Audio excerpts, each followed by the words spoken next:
तो देखिए आपके सामने सेट नंबर 347 जीए का एक सवाल है।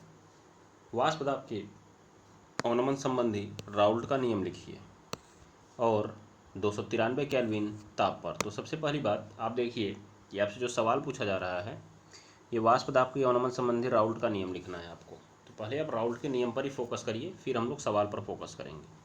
तो आइए ज़रा देखा जाए कि सवाल क्या है।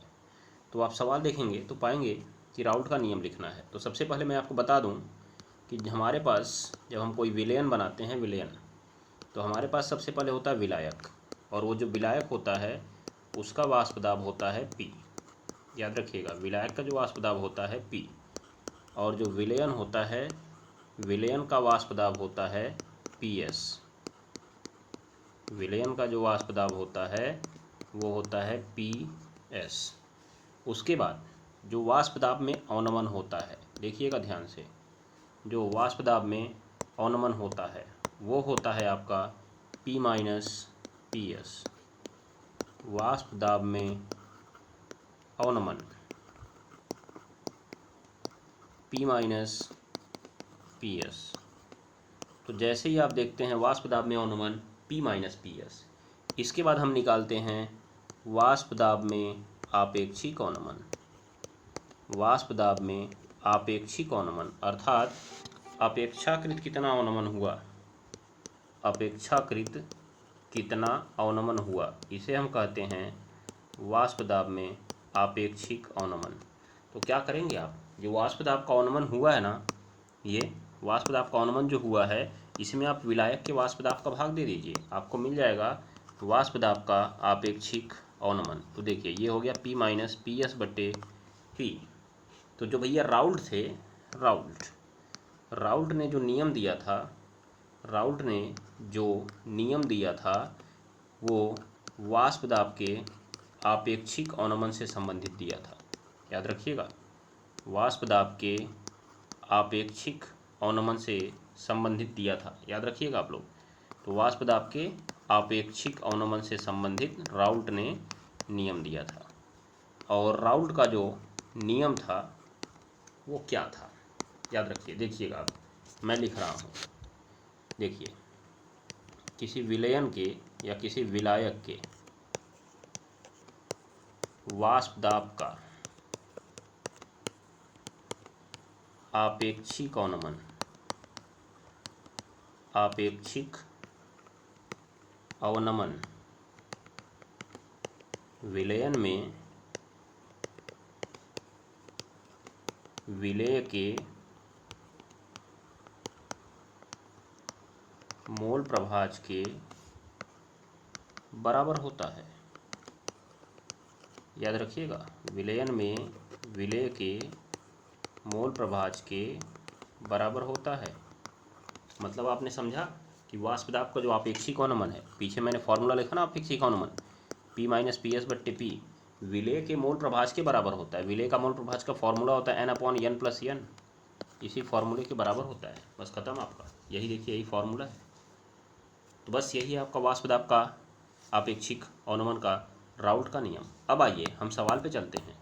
तो सवाल आपने देखा, सवाल क्या लिखा है, 293 केल्विन पर शुद्ध जल का वाष्प दाब 17.535 mm पारा है।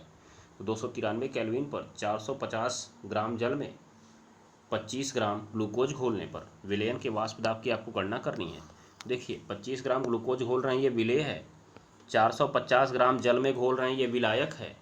विलयन के वाष्प दाब की गणना करनी है आपको। मतलब आप जानते हैं PS निकालेंगे। क्या निकालेंगे आप निकालेंगे PS। ये बात को आप याद रखिएगा। आपको P दे दिया गया है, कैसे, जल का वाष्प दाब दिया है। जल कौन होता है, विलायक होता है। जल का वाष्प दाब आपको दे दिया, तो आप आराम से निकाल सकते हैं। आइए ज़रा देखा जाए क्या होता है। तो देखिए सबसे पहले इसमें जो मान दिए गए हैं आप उनको रखिए। शुद्ध जल का वाष्प दाब दिया है, शुद्ध जल अर्थात विलायक, तो विलायक का वाष्प दाब दे दिया है। क्या दिया भैया, देखिएगा आप, विलायक का वाष्प दाब दिया है P बराबर, विलायक का वाष्प दाब P बराबर क्या हो जाएगा, 17.535 mm। ठीक है, उसके बाद आप पढ़िए सवाल में क्या लिखा हुआ है। 293 केल्विन ताप पर। ताप से कोई मतलब नहीं, क्योंकि राउल्ट के नियम में ताप का उल्लेख नहीं है। 450 ग्राम जल, तो 450 ग्राम जल मतलब विलायक है, विलायक की मात्रा दे दिया है। तो आपके पास दो चीज़ें होती हैं, एक विलेय एक विलायक। विलेय को मानिए W, विलायक को मानिए W डैश। तो विलायक की जो मात्रा है वो W डैश है और 450 ग्राम है। ये क्या है ज़रा देखिएगा आप लोग, ये जल का है ना, तो जल का मोलर द्रव्यमान भी तो निकाल लीजिए। तो आप निकाल लीजिए विलायक का मोलर द्रव्यमान यम डैश बराबर, अगर ये विलायक जल है तो जल का मोलर द्रव्यमान आपने पढ़ाई होगा 18, डायरेक्ट लिखिए आप लोग। फिर विलेय, विलेय कौन है भैया? ग्लूकोज। तो विलेय की मात्रा केवल W लिखते हैं, वो है आपका कितने ग्राम, ज़रा देखिएगा तो कितना है, 25 ग्राम है। तो यहाँ आप घोल दीजिए 25 ग्राम। अब उसके बाद देखिएगा आप देखेंगे विलेय, विलेय भैया है कौन? विलेय है ग्लूकोज C6H12O6।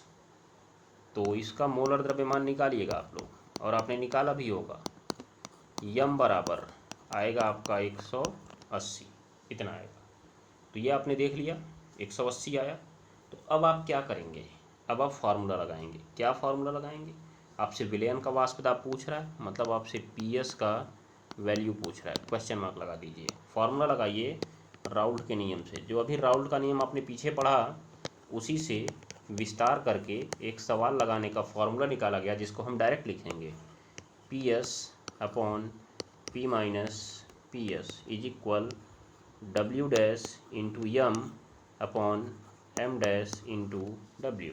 तो आइए ज़रा सारे मानों को रखा जाए। PS पता नहीं है, P पता है लेकिन अभी मत रखिए, बाद में रखेंगे। W डैश आपने देखा, W डैश कितना था? 450। यम डैश था 18।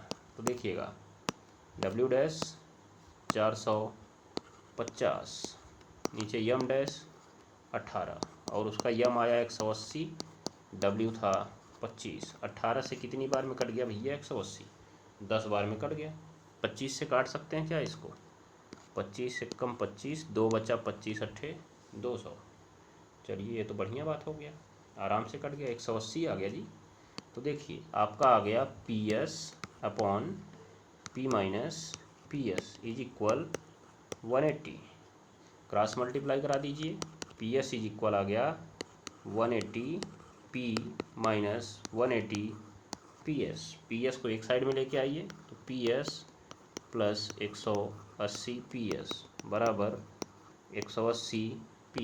फाइनली आंसर देखिएगा आपका आया 181 PS बराबर 180 P। जैसे ही आप PS बराबर निकालने जाएंगे, आपका आएगा 180 P बट्टे 181। अब इसमें आप मान रख दीजिए आराम से P का, तो 180 गुणा, देखिएगा 180 गुणा आ गया 17.535, जो कि P का मान दिया गया था।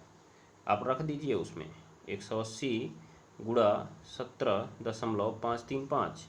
अगर इसका आप गुणा करेंगे तो आपको मिल जाएगा टोटल 3156.3, और बटे आपका आएगा 181।